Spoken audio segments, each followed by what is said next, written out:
नमस्कार दोस्तों, आप सभी का स्वागत है हमारे YouTube चैनल पर। तो आज हमारा रहेगा बागेश्वर जनपद। इससे पहले हमने पिथौरागढ़ जनपद के भाग 2 देख लिए थे। तो आज हमारा बागेश्वर जनपद रहेगा। तो ये क्लासें इंपॉर्टेंट रहेगी आपके उत्तराखंड पुलिस के लिए, आपके UK PSC, UK triple SC के अन्य जितने भी एग्जाम होते हैं, सभी एग्जामों के लिए ये इंपॉर्टेंट क्लास रहेगी। आने वाला वीडियो भी पीडीएफ एग्जाम होना है, तो बाकी सभी एग्जामों के लिए ये क्लास मोस्ट इंपॉर्टेंट रहेगी। अगर आपको क्लास पसंद आती है तो लाइक एंड शेयर जरूर करिएगा। कुछ भी कमी नजर आती है आपको क्लास में तो आप कमेंट सेक्शन में जरूर बताइएगा। तो चलते हैं हम बागेश्वर जनपद की ओर। तो बागेश्वर जनपद का आप पहला देख लेंगे, इसकी सीमाएं किस किस से लग रही है। एक तो अल्मोड़ा से लग रही है, पिथौरागढ़ से लग रही है आपका, और साथ ही साथ इसकी सीमा चमोली से लगती है। तो ये भी आप पॉइंट ध्यान रखेंगे। बाकी आगे चलते हैं हम बागेश्वर जनपद के बारे में जानते हैं कि क्या क्या यहाँ से क्वेश्चन हमारे बन सकते हैं। तो बागेश्वर का जो बागेश्वर इसका जो अन्य नाम है, अन्य नाम इसको कहा जाता है बागीस। ध्यान रखें, क्या कहा जाता है इसको? बागीस। बागीस के साथ साथ बागीस या बागेश्वर, और साथ ही साथ इसको क्या कहा जाता है? वाणीश्वर। वाणीश्वर भी इसको कहा जाता है। तो ये पॉइंट आप ध्यान रखेंगे बागेश्वर के बारे में। और इसको और क्या कहा जाता है? उत्तर का वाराणसी भी कहा जाता है। क्या कहा जाता है? उत्तर का वाराणसी। उत्तर का वाराणसी। उत्तर का वाराणसी भी इसी को कहा जाता है। ठीक है। और यहीं पे इसको और किस नाम से जाना जाता है? तो बागनाथ, बागनाथ और व्याघ्रेश्वर। व्याघ्रेश्वर इस नाम से भी इसको जाना जाता है। और इसको बागेश्वर को मानस खंड में क्या कहा गया है? मानस खंड। नोट करते रहेंगे, ये चीजें इंपॉर्टेंट है, याद रखनी होगी आपको। तो मानस खंड में इसके लिए नीलगिरी शब्द प्रयोग करा गया है। कौन सा शब्द? नीलगिरी। अगर पूछ लेंगे किस जनपद के लिए मानस खंड में नीलगिरी शब्द का प्रयोग किया गया है, तो किसके लिए? बागेश्वर के लिए किया गया है। और इसका जो नाम पड़ा है वो शिव के कारण, किसके कारण? शिव के कारण इसका नाम क्या पड़ा? बागेश्वर। शिव के कारण नाम इसका क्या पड़ा? बागेश्वर पड़ा। तो ये पॉइंट भी आप ध्यान रखेंगे। और इसका अगर पूछेंगे पौराणिक नाम, पौराणिक नाम, पौराणिक नाम, तो इसका पौराणिक जो नाम है वो अग्नि तीर्थ भी कहा जाता है। क्या? अग्नि तीर्थ। ठीक है, ये पॉइंट भी आप ध्यान रखेंगे। और बागेश्वर क्षेत्र को क्या कहा जाता है? और दानपुर क्षेत्र भी इसको कहा जाता है। दानपुर, दानपुर क्षेत्र, ये भी बागेश्वर को ही कहा जाता है। तो ये भी आप पॉइंट ध्यान रखेंगे। और यहीं पे मानस खंड में सरयू, इसी में मानस खंड में, मानस खंड में यहाँ पे कौन कौन सी नदियां बहती है? तो यहाँ पे बहती है सरयू और गोमती। तो मानस खंड में जो सरयू नदी है, तो सरयू को कहा गया है गंगा। क्या कहा गया है? गंगा। और जो गोमती नदी है उसको कहा गया है यमुना। गोमती नदी को क्या कहा गया है? तो गोमती नदी को यमुना कहा गया है, यमुना। तो ये पॉइंट भी आप ध्यान रखेंगे। ठीक है। और जो ये सरयू नदी है इससे क्या जुड़ा हुआ है? तो सरयू नदी के तट पर क्या हुआ था? 1921 में क्या हुआ था? तो कुली बेगार प्रथा का अंत हुआ था। कुली बेगार प्रथा का अंत हुआ था यहाँ पे। तो ये पॉइंट भी आप ध्यान रखेंगे। और किसने करा था भाई? तो ये किसने करा था भाई? हमारे कौन थे उस टाइम बड़े नेता इसके? तो वो थे बद्रीदत्त पांडे जी, हमारे कुमाऊं केसरी जिनको कहा जाता है। तो ये भी आप ध्यान रखेंगे। और 1968 में यानी 1968 में बागेश्वर को नगर पालिका, बागेश्वर में नगर पालिका का गठन किया गया। नगर पालिका का गठन कब किया गया भाई? 1968 में किया गया। ठीक है। और 1974 यानी 1974, 1974 में बागेश्वर को क्या बनाया गया? तहसील बनाया गया। तहसील पूछ लिया जाएगा कि बागेश्वर को तहसील कब बनाया गया? तो 1974 में बनाया गया। अब बागेश्वर जिले का अगर गठन पूछेंगे, गठन कब हुआ बागेश्वर जिले का? तो इसका गठन हुआ हमारा 15 सितंबर। कब हुआ? 15 सितंबर 1997 को। ठीक है। तो ये पॉइंट भी आप ध्यान रखेंगे। और इसकी जो अगर हम अन्य चीज देखें बागेश्वर की, तो भौगोलिक स्थिति के बारे में अगर हम जाने, तो भौगोलिक स्थिति में अगर इसमें हम देखेंगे कि इसका क्षेत्रफल कितना है बागेश्वर का। क्षेत्रफल, तो बागेश्वर का क्षेत्रफल था हमारा 2246 वर्ग किलोमीटर। 2246 वर्ग किलोमीटर। और क्षेत्रफल में ये तीसरे नंबर, सबसे छोटे में तीसरा आता है, ये नीचे के क्रम में से तीसरा नंबर, तीसरे नंबर में आता है ये भी आप पॉइंट ध्यान रखेंगे। तो सबसे छोटा तो हमारा कौन सा हुआ, चंपावत हुआ, सबसे छोटा चंपावत। ठीक है, और चंपावत के बाद हुआ हमारा कौन सा, रुद्रप्रयाग। ठीक है, चंपावत का क्षेत्रफल कितना है, 1766, और रुद्रप्रयाग का कितना है, 1984। ठीक है, तो ये पॉइंट आप ध्यान रखेंगे। और नेक्स्ट यहाँ पे हमारा कहाँ, आपका बागेश्वर में एक पाया जाता है, दक्षिण में हमारा पाया जाता है यहाँ पे अग्निकुंड। ये भी आप ध्यान रखेंगे, इंपॉर्टेंट है, दक्षिण में अग्निकुंड। ठीक है, और उत्तर में यहाँ पे पाया जाता है सूरज कुंड। कौन सा, सूरज कुंड। ठीक है, और यहीं पे आपका पूर्व में पाया जाता है भीलेश्वर पहाड़, भीलेश्वर पहाड़ी, भीलेश्वर। और इधर हमारा पश्चिम में पाया जाता है नीलेश्वर, नीलेश्वर। तो ये चारों चीजें आप ध्यान रखेंगे। ठीक है, और मैंने बता दिया है कितने, 4 जिलों से इसकी सीमा लगती है, कितने, 4 जिलों से। तो वो 4 जिले कौन कौन से हैं, एक तो हमारा रुद्रप्रयाग हो गया, उसके साथ साथ हमारा टिहरी हो गया, टिहरी के साथ साथ अल्मोड़ा हो गया। ठीक है, तो इनसे इसकी सीमा लगती है बागेश्वर की। ठीक है, ये भी आप पॉइंट ध्यान रखेंगे। आ, नहीं, थोड़ा यहाँ पे हमने गलत लिख दिया है, 1 मिनट।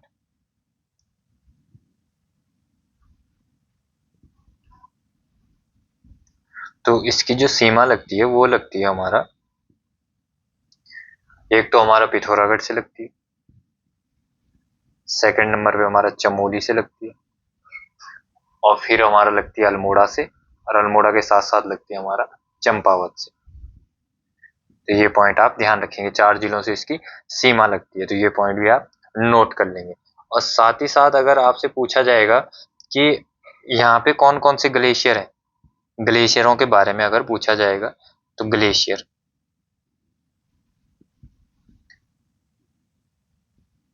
तो बागेश्वर में हमारे ग्लेशियर है, एक है हमारा यहाँ पे पिंडारी ग्लेशियर, पिंडारी ग्लेशियर, जो कि उत्तराखंड का दूसरा सबसे बड़ा, उत्तराखंड का सेकंड सबसे बड़ा ग्लेशियर है।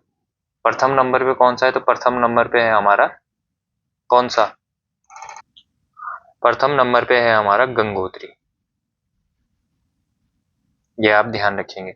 और पिंडारी का अगर पूछेंगे तो ये 30 किलोमीटर लंबा है, कितना, 30 किलोमीटर लंबा, और इसकी चौड़ाई है 400 मीटर, 400 मीटर इसकी चौड़ाई है। तो ये इसके पॉइंट आप ध्यान रखेंगे। और ये किस पिंडारी ग्लेशियर जो है, ये पाया जाता है बागेश्वर और चमोली के बीच में, बागेश्वर प्लस चमोली के बीच में ये स्थित है। सेकंड जो ग्लेशियर है हमारा, सेकंड ग्लेशियर होगा हमारा कफनी, कफनी ग्लेशियर यहाँ पे पड़ता है, Sukhram glacier, Sukhram glacier, Maiktoli glacier, Maiktoli, और साथ ही साथ यहाँ पे पड़ता है सुंदर डूंगी ग्लेशियर। ठीक है, तो ये यहाँ पे ग्लेशियर आप ध्यान रखेंगे। इसी के साथ नेक्स्ट जो हमारे होंगे, नेक्स्ट होगा हमारा यहाँ पे बागेश्वर जनपद में, वो होगा हमारे दर्रे। तो यहाँ पे कौन कौन सा दर्रा पाया जाता है, तो एक पड़ता है यहाँ पे सुंदर डूंगा दर्रा, कौन सा, सुंदर डूंगा, सुंदर डूंगा दर्रा। ये किस किस के बीच है, तो ये है हमारा बागेश्वर, बागेश्वर प्लस चमोली के बीच। तो ये आप ध्यान रखेंगे। ठीक है, एक यहाँ पे पड़ता है ट्रेल पास, ट्रेल पास दर्रा। तो ट्रेल पास किस किस के बीच है, तो ये है बागेश्वर और पिथौरागढ़ के बीच, बागेश्वर और पिथौरागढ़ के बीच। ये भी आप ध्यान रखें। इसकी खोज कब हुई थी, 1930 में, किसने करी थी, तो जो हमारे कमिश्नर थे ट्रेल द्वारा इसकी खोज की गई थी।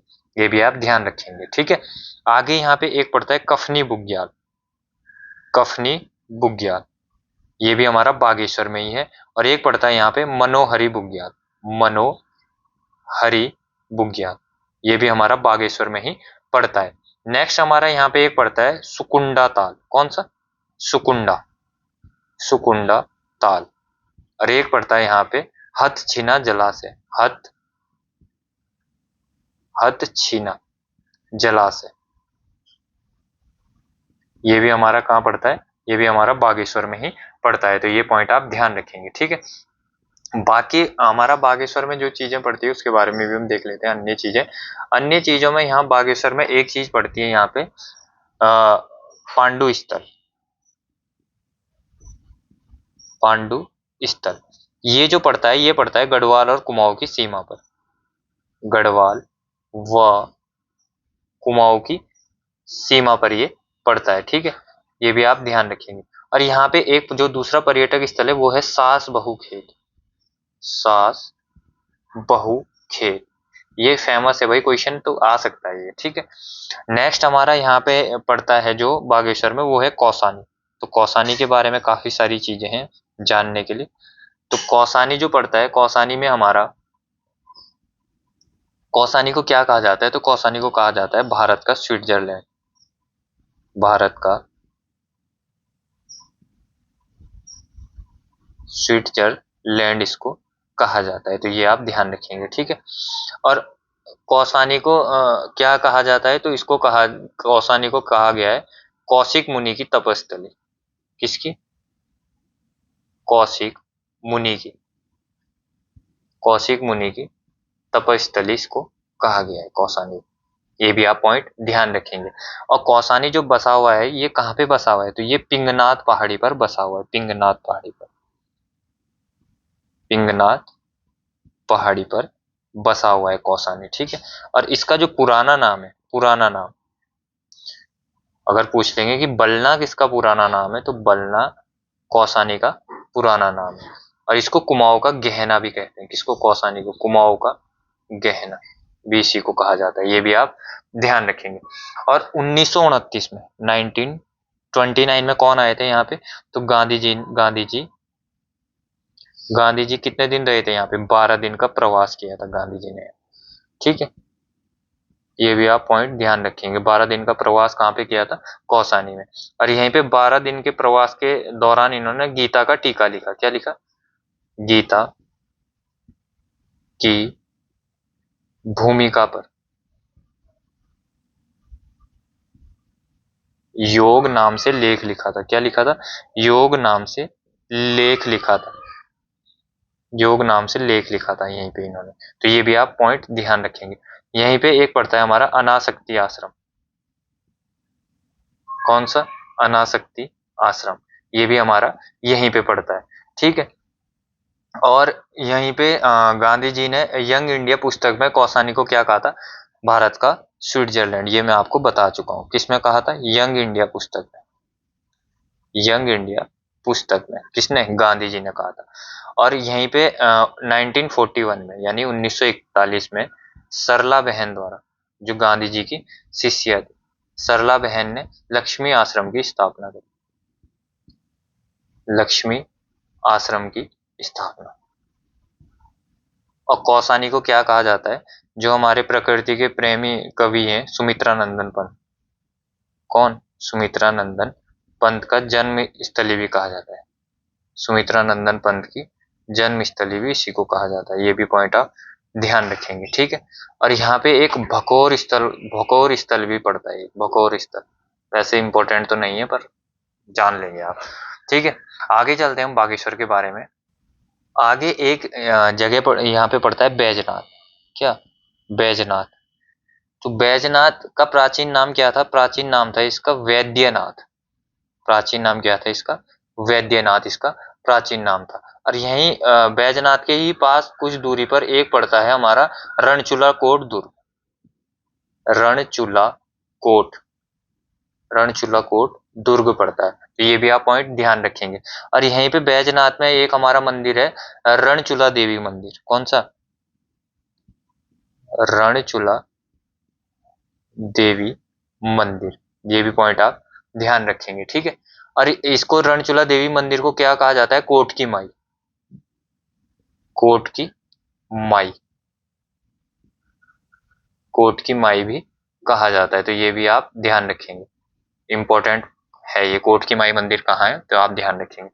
बाकी यहाँ पे बागेश्वर में हमारा एक पड़ता है कोट भ्रामरी देवी मंदिर, कौन सा, कोट ब्राह्मरी देवी मंदिर, कोट ब्राह्मरी देवी मंदिर, ये भी हमारा बागेश्वर में ही पड़ता है। और इसको क्या कहा जाता है? इसको कहा जाता है कत्यूरियों की अधिष्ठात्री देवी, कत्यूरियों की अधिष्ठात्री देवी इसको कहा जाता है। किसको? कोट ब्राह्मरी देवी को। और यहीं पे एक मंदिर पड़ता है हमारा पिनाकेश्वर मंदिर, पिनाकेश्वर मंदिर, ये भी हमारा बागेश्वर में ही पड़ता है। ठीक है, पिनाकेश्वर महादेव मंदिर। नेक्स्ट जो यहाँ पे पड़ता है बैजनाथ, बैजनाथ। ठीक है, तो बैजनाथ ये है गोमती, और जो बैजनाथ मंदिर है, ये एक तो जगह है तो बैजनाथ मंदिर है, ये है हमारा गोमती व गरुड़ गंगा के संगम पर, गोमती व गरुड़ गंगा के संगम पर ये पड़ता है। तो ये भी आप पॉइंट ध्यान रखेंगे। और कत्यूरों की राजधानी होने का प्रमाण भी मिलता है यहीं से। क्या? कत्यूरियों की राजधानी होने का प्रमाण, वो भी इसी मंदिर से मिलता है। ठीक है, नेक्स्ट हमारा जो बागेश्वर में हमारे जो मेले वगैरह लगते हैं उनके बारे में हम देखते हैं। तो यहाँ पे कौन कौन से मेले लगते हैं बागेश्वर में? तो मेलों में यहाँ पे लगता है एक पिनात, पिनात का मेला, पिनात का मेला। ठीक है, नेक्स्ट यहाँ पे लगता है जो कोट की माई मंदिर है, वहीं पे कोट की माई, कोट की माई, कोट की माई का मेला, ये भी यहीं पे लगता है। ठीक है, ये भी आप ध्यान रखेंगे, ये बैजनाथ से कुछ दूरी पर लगता है। और जो सबसे फेमस मेला लगता है वो लगता है यहाँ पे उत्तरायणी मेला। कौन सा? उत्तरायणी मेला, जो सबसे फेमस यहाँ पे है। कब लगता है? तो ये लगता है मकर संक्रांति को। ध्यान रखें, कब लगता है? मकर संक्रांति को ये मेला लगता है। और कहाँ पे लगता है? तो ये लगता है गोमती व सरयू के संगम पर, सरयू के संगम पर। ठीक है, और कुमाऊं का ये सबसे बड़ा मेला कहा जाता है, कुमाऊं का सबसे बड़ा मेला। मैं बार बार इसीलिए बोलता हूँ कि आपके दिमाग में छप जाए चीजें और याद हो जाए। और इस मेले का जो जिक्र है, मेले का जिक्र सबसे पहले कहाँ पे किया गया है? तो ये जो 1905 में, 1905 में सैरमैन ओकले, सैरमन ओकले ये राइटर हैं, इन्होंने अपनी पुस्तक, सैरमैन ओकले की पुस्तक थी, पुस्तक, उस पुस्तक का नाम था होली हिमालय। ऐसे भी आप ध्यान रखेंगे, होली हिमालय पुस्तक किसकी है? तो सैरमैन ओकले की ये पुस्तक है। तो इसमें इसका जिक्र किया गया है, किसका? वो उत्तरायणी मेले का। ठीक है, और इसी उत्तरायणी मेले में क्या किया जाता है? चांचरी नृत्य, चांचरी नृत्य यहीं पर इसी मेले में किया जाता है। और बाकी यहाँ पे क्या हुआ था 1921 में भाई? अब ये मैंने 4-5 बार चीजें बता दी है। तो 1921 में यहाँ कुली बेगार प्रथा का अंत हुआ था, कुली बेगार प्रथा का अंत हुआ था, जिसमें महत्वपूर्ण भूमिका किसने निभाई थी? हमारा बद्रीदत्त पांडे जी ने। ये मैं बहुत बार आपको बता चुका हूँ। ठीक है, नेक्स्ट जो यहाँ पे हमारा है, नेक्स्ट एक चीज यहाँ पे छूट गई है, वो है मेहरुड़ी उडियार, मेहरुड़ी कस्तूरी मृग अनुसंधान, मेहरुड़ी कस्तूरी मृग अनुसंधान केंद्र, ये हमारा कहाँ पे? तो ये भी बागेश्वर में। इसकी स्थापना कब हुई? 1977 में इसकी स्थापना की गई थी। ठीक है, तो बागेश्वर के बारे में मैंने काफी चीजें आपको बता दी। और अगर कुछ भी छूट गया होगा बागेश्वर के बारे में तो किसी अन्य वीडियो में हम कवर कर लेंगे, जब हम क्वेश्चन आंसर की सीरीज वगैरह देखेंगे। बाकी ये सब चीजें जो बता दी है आपको बागेश्वर के बारे में, ये आप नोट कर लीजिएगा और अच्छे तरीके से इनको पढ़ लीजिएगा। बाकी क्योंकि यहाँ से क्वेश्चन बनने की संभावना ही रहती है, तो डिस्ट्रिक्ट सीरीज में बागेश्वर जनपद में कुछ ऐसा खास है नहीं, तो इतने क्वेश्चन बने। बाकी हिस्ट्री वगैरह से काफी लेख वगैरह यहाँ से मिले हैं, तो उस बारे में हम कभी हिस्ट्री में जब इतिहास वगैरह पढ़ेंगे तो उसमें जिक्र करेंगे। बाकी अगर आपको हमारी वीडियो पसंद आती है तो आप कमेंट सेक्शन में बता सकते हो कि कैसी आपको वीडियो लगी है। और चैनल को आप सब्सक्राइब कर सकते हो। लाइक करने का भाई कुछ चार्ज नहीं पड़ता है आपको, तो लाइक कर दिया करो और वीडियो को ज़्यादा से ज़्यादा लोगों के साथ शेयर कर दिया करो भाई। और साथ में मैं कहना चाहूँगा, अगर वीडियो में कुछ भी कमी लगती है, कुछ भी चीज़ें आपको सही नहीं लगती है वीडियो में, तो आप कमेंट में अच्छे से अपने सुझाव दीजिए कि आप ये कमी में काम करें। और अगर किसी भी तरीके की आपको अन्य वीडियो चाहिए हो कि किसी टॉपिक पे, चाहे हिंदी हो, आपको जीएस वगैरह की चाहिए हो, क्योंकि आने वाले पुलिस का एग्ज़ाम अब लगा हुआ है, तो 3 तारीख को मुझे लगता है आयोग करा ही देगा, क्या पता। तो आप बता सकते हो, अगर आपको किसी भी चीज़ की नीड हो तो आप कमेंट में बता सकते हो हमें। बाकी मिलते हैं किसी अन्य वीडियो में, तब तक के लिए जय हिंद, जय उत्तराखंड।